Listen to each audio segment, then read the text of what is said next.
Hello friends, कैसे हैं आप सभी। उम्मीद करती हूँ कि आप लोग अच्छे होंगे और अपनी पढ़ाई को बेहतर तरीके से कर रहे होंगे।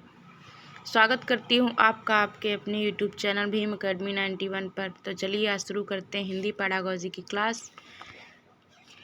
प्रश्न, प्राथमिक स्तर पर बच्चों की भाषा का आकलन करने का उद्देश्य है। ए, उसकी पठन क्षमता का आकलन। बी, उसके भाषा प्रयोग की क्षमता का आकलन। सी, उसकी लेखन क्षमता का आकलन। डी, उसकी बोलने की क्षमता का आकलन। तो फ्रेंड्स, राइट ऑप्शन बताइए। इसका राइट ऑप्शन है बी। राइट ऑप्शन क्या है? बी, उसके भाषा प्रयोग की क्षमता का आकलन। क्योंकि प्राथमिक स्तर पर बच्चों की भाषा का आकलन करने का उद्देश्य उसके भाषा प्रयोग की क्षमता का आकलन करना है। ठीक है, भाषा प्रयोग की क्षमता का आकलन करना होता है प्राथमिक स्तर पर। नेक्स्ट, इनमें से कौन सा भाषा आकलन में सबसे कम प्रभावी होता है? सबसे कम प्रभावी होता है। ए, कहानी कहना। बी, कहानी लिखना। सी, घटना वर्णन। डी, श्रुतलेख। तो इसका राइट ऑप्शन बताइए। सबसे कम प्रभावी क्या होता है? श्रुतलेख। श्रुतलेख क्या होता है? जो सुनकर लिखा जाता है। आप लोगों ने अपनी क्लास में लिखा भी होगा, जिसको बोलते हैं डिक्टेशन।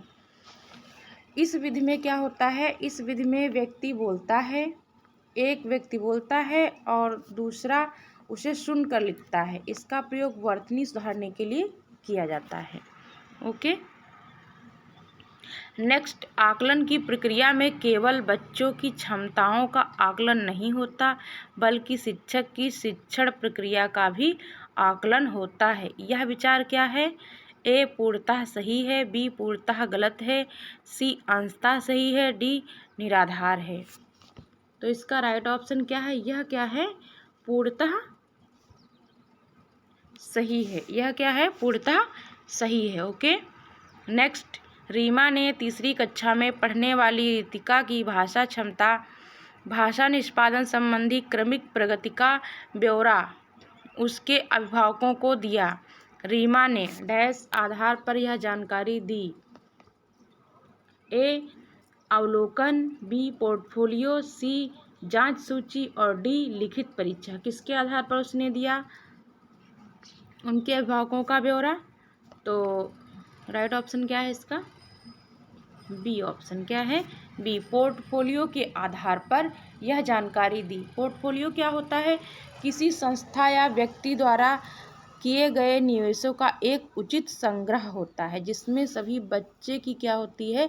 सारी जानकारी होती है। वो किस प्रकार से सीख रहा है, कितना सीख रहा है, उसमें सारी बच्चे की डिटेल्स होती है। वो क्या कहलाता है? पोर्टफोलियो कहलाता है। ओके। नेक्स्ट, पहली कक्षा में डैश भी लिखने यानी कि लिखना के अंतर्गत आता है। लिखने के अंतर्गत क्या क्या आता है पहली कक्षा में?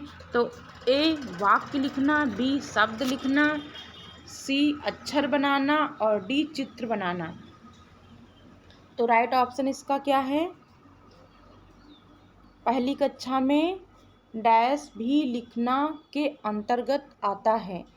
तो राइट ऑप्शन इसका क्या है? चित्र बनाना। क्या है? चित्र बनाना। पहली कक्षा के अंतर्गत चित्र बनाने को भी लिखने के अंतर्गत रखा जाता है। ओके फ्रेंड्स, अगर यह वीडियो आपके लिए हेल्पफुल हो तो प्लीज़ चैनल को सब्सक्राइब कीजिए, लाइक कीजिए और वीडियो को शेयर कीजिए। ओके। नेक्स्ट, प्राथमिक स्तर पर पढ़ना सीखने में सबसे कम महत्वपूर्ण है। ए, अनुमान लगाना। बी, संदर्भानुसार अर्थ। सी, अक्षरों की पहचान। डी, पढ़ने का उद्देश्य। पढ़ने का उद्देश्य। तो राइट ऑप्शन इसका बताइए। सबसे कम महत्वपूर्ण क्या होता है? तो सबसे कम महत्वपूर्ण होता है, इसका राइट ऑप्शन है पढ़ने का उद्देश्य। क्या? पढ़ने का उद्देश्य। प्राथमिक स्तर पर अक्षरों की पहचान, अनुमान लगाना सिखाया जाता है। ठीक है, अर्थ ग्रहण सिखाया जाता है, बच्चों को अर्थ ग्रहण करना सिखाया जाता है, अनुमान लगाना सिखाया जाता है, अक्षरों की पहचान करना सिखाया जाता है, लेकिन पढ़ने का उद्देश्य नहीं सिखाया जाता है प्राथमिक स्तर पर। ये कम महत्वपूर्ण माना जाएगा। भाषा अर्जन क्षमता किससे संबंधित है? भाषा अर्जन क्षमता किससे संबंधित है? प्याजे से, बी चामस्की, सी स्किनर। सॉरी, एक ऑप्शन इसमें कम है, तो एक ऑप्शन कोई भी रख लो, जैसे ब्रूनर। तो इसका राइट ऑप्शन बताइए।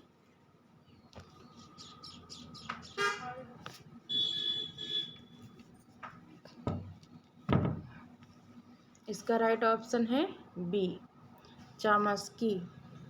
चामस्की को जनरेटिव ग्रामर के सिद्धांत का प्रतिपादक एवं 20वीं सदी के भाषा विज्ञान में सबसे बड़ा योगदानकर्ता माना जाता है। Okay, next question. प्राथमिक स्तर पर भाषा सीखने में भाषा संबंधी कौन सा संसाधन सर्वाधिक महत्वपूर्ण है? तो सबसे महत्वपूर्ण संसाधन कौन सा है? कंप्यूटर, बी बाल साहित्य, सी समाचार पत्र, डी टेलीविज़न।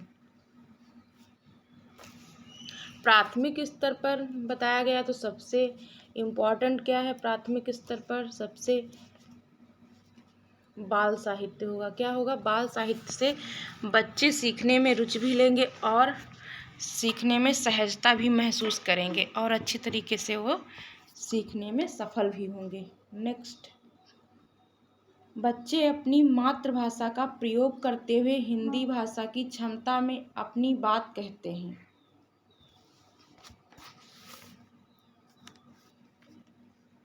बच्चे अपनी मातृभाषा का प्रयोग करते हुए हिंदी भाषा की कक्षा में अपनी बात कहते हैं। यह बात डैश है। ए स्वाभाविक, बी निंदनीय, सी विचारणीय, डी अनुचित।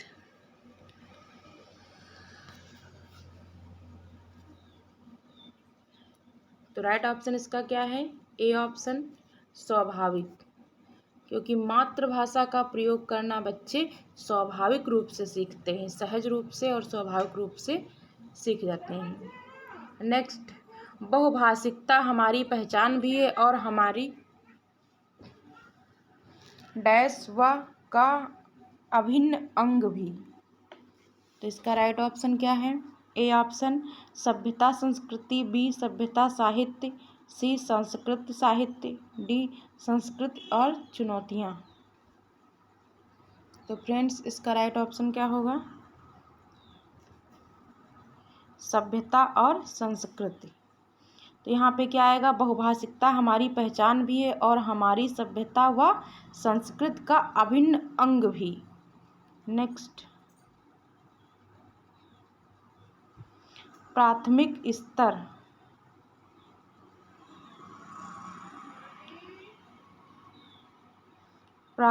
स्तर की पाठ्य पुस्तक में कार्टून, भाषण, विज्ञापन आज बच्चों के भाषा क्षमता विकास में डैश हैं। तो प्राथमिक स्तर पर पाठ्य पुस्तक में कार्टून, भाषण, विज्ञापन क्या है? ए ऑप्शन सहायक हैं, बी बाधक हैं, सी निरर्थक हैं, डी अनुपयोगी हैं। तो प्राथमिक स्तर पर क्या है? राइट ऑप्शन बताइए। सहायक हैं। क्या हैं? सहायक। A option will be right option. Next, 5वीं कक्षा की सुहानी पाँचों किन्हें आँखें दोनों आदि का शब्द लिखती है, आदि शब्द लिखती है। आप सुहानी के लेखन क्षमता के बारे में क्या कहेंगे? ए वह अनुनासिक चिन्ह का प्रयोग बिल्कुल नहीं जानती, बी वह अनुनासिक चिन्ह के प्रयोग के प्रति सजग है, सी वह अनुनासिक चिन्ह के प्रयोग के प्रति लापरवाह है, डी वह अनुनासिक चिन्ह के नियम का अति सामान्यीकरण करती है।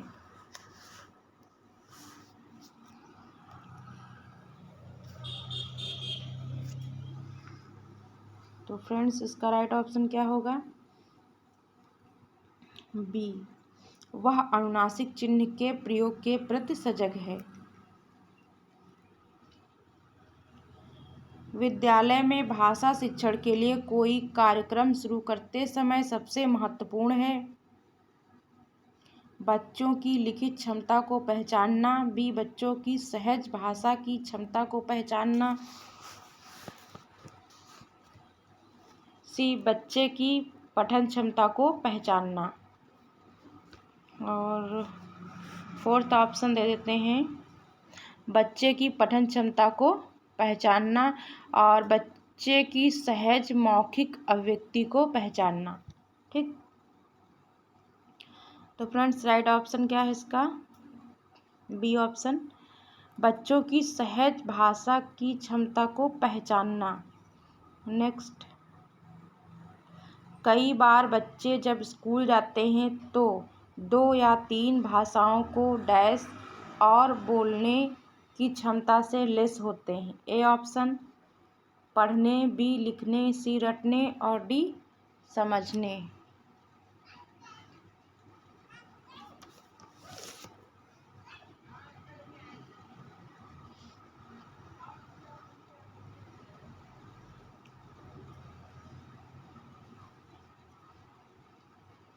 तो इसका राइट ऑप्शन क्या है? समझने। नेक्स्ट, किसी विषय को सीखने का मतलब है उसकी डैश को सीखना, उसकी डैश को सीखना। तो ए अवधारणाओं विषय वस्तु, बी विषय वस्तु उपयोगी, सी अवधारणाओं शब्दावली, डी शब्दावली विषय। तो इसका राइट ऑप्शन क्या है?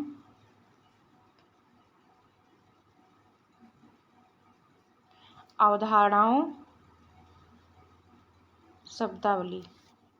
किसी विषय को सीखने का मतलब है उसकी अवधारणाओं को सीखना, उसकी शब्दावली को सीखना। ओके फ्रेंड्स, अगर यह वीडियो आपके लिए हेल्पफुल हो तो प्लीज़ चैनल को सब्सक्राइब कीजिए, वीडियो शेयर कीजिए, लाइक कीजिए। Thanks for watching. तो चलिए फ्रेंड्स, नेक्स्ट वीडियो में मिलते हैं। Take care.